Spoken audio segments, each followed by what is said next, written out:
তিনি একটা ছদ্মনামে লিখতেন, সেই নামটা কি আপনারা জানেন? তিনি সীমান্ত শরীফ ছদ্মনামে লিখতেন।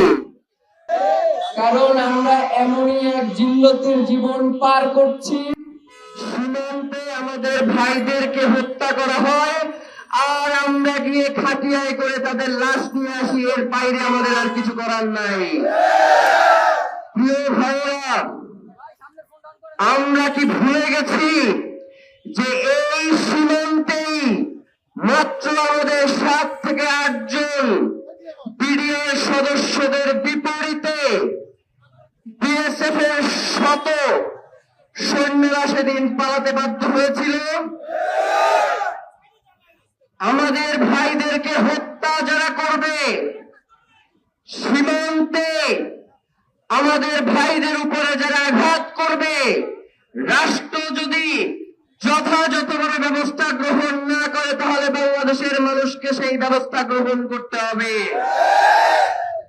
আমি অত্যন্ত ধন্যবাদ জানাই নাসির ভাইকে, এত ব্যস্ততার মধ্যে উনি সীমান্তে গিয়ে সেই শহীদ সীমান্তের মানুষদের সাথে দেখা করে এসেছেন। এই দায়িত্ব তো শুধুমাত্র নাসির ভাইয়ের একার নয়, এই দায়িত্ব ছিল বাংলাদেশের রাষ্ট্রপ্রধানের, যে আমি সীমান্ত সুরক্ষা দিতে না পারার কারণে আমার জনগণকে হত্যা করা হচ্ছে। কিন্তু আশ্চর্য বিষয়, বাংলাদেশের সরকার এই ব্যাপারে কোনো কথা বলছে না। রাজনৈতিক দলগুলো শুধু ভারতের মনোপুষ্ট হওয়ার কারণে তারা এই ব্যাপারে কোনো কথা বলছে না।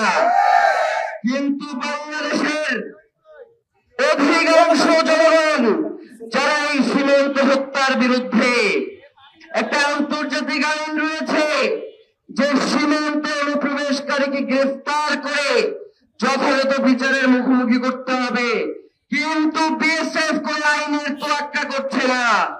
তারা সীমান্তে আমাদের ভাইদেরকে নির্বিচারে গুলি করে হত্যা করছে।